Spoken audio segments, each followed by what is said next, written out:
નમસ્કાર.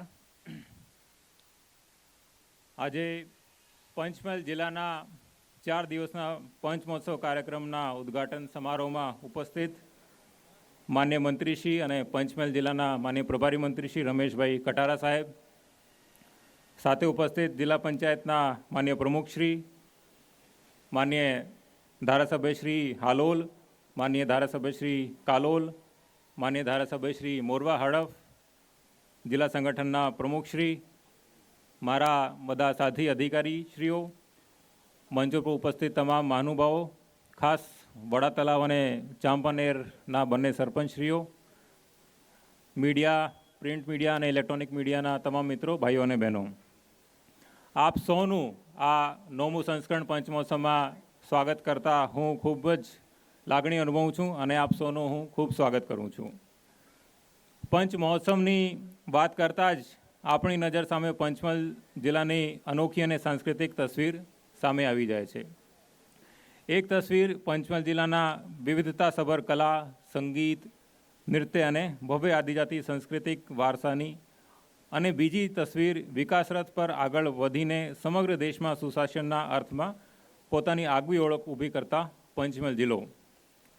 વર્ષ 2015થી જિલ્લા વહીવટી તંત્ર દ્વારા જિલ્લા ભવ્ય આદિજાતિ વારસા અને કલા કૌશલ્યને સૌની સમક્ષ રજૂ કરવાના વિચારથી શરૂ કરવામાં આવેલ પંચમહોત્સવના કારણે પંચમહાલ જિલ્લાના આદિજાતિ વિસ્તારને અને જિલ્લાવાસીઓને વિકાસને એક નવી દિશા મળી છે. પંચમહોત્સવ કાર્યક્રમ શરૂઆતથી સ્થાનિકો અને અન્ય જિલ્લામાંથી આવતા પ્રવાસીઓ માટે આકર્ષણનું કેન્દ્ર બન્યું છે. આજે આધુનિકતા ભર્યા સમયમાં ટેકનોલોજીને આંગળીના ટેરવે રાખતા યુવાઓમાં પંચમહોત્સવમાં રજૂ થતા સાંસ્કૃતિક માટે પણ ઉનેરો ઉત્સાહ જોવા મળે છે અને ખરેખર આપણી સોના માટે આ ખૂબ જ આનંદની વાત છે. પંચમહોત્સવની જ્યારે આ શરૂઆત કરી છે, અમને સાંજે 7 વાગ્યાની આજુબાજુ વડા તલાવ ઉપરથી મહાઆરતીથી શરૂઆત કરી. આ ફર્સ્ટ ટાઈમ છે કે પંચમહોત્સવમાં મહાઆરતીથી શરૂઆત થઈ છે અને માતાજીના ટેમ્પલ ટ્રસ્ટ અને માતાજીના આશીર્વાદથી આ આરતીથી આપણે શરૂઆત કરી છે. આ આરતી પંચમહોત્સવમાં 4 દિવસે સાંજે થવાની છે. આ વખતે ગુજરાત સરકારની સાથે સાથે ભારત સરકાર પણ સંયુક્ત ક્રમે આ કાર્યક્રમ કરી રહી છે, કારણ કે ASI અને ministry of culture government of India અમારા પણ MOU થયા છે કે આ ચોથો દિવસ ખાસ જે 28મી તારીખ છે, આપણી પાસે જે યુનેસ્કો વર્લ્ડ હેરિટેજ સાઇટ છે, ચાંપાનેર હેરિટેજ સાઇટ, એના ઉપર IGNCA ministry of culture government of India તરફથી પણ ખૂબ સારું આયોજન કર્યું છે. જે હેરિટેજ સાઇટ છે, દરેક સાઇટ ઉપર સવારથી સાંજના કાર્યક્રમ છે. લાસ્ટ યર આપણે હેરિટેજની જે વાત છે એ ઓપ્શનલ રાખતા હતા, પણ આ વખતે 4 દિવસે સવારમાં હેરિટેજ વોક છે, સવારે 8 વાગ્યાથી ચાલુ છે, સાથે સાથે નેચર ટ્રેલ પણ છે.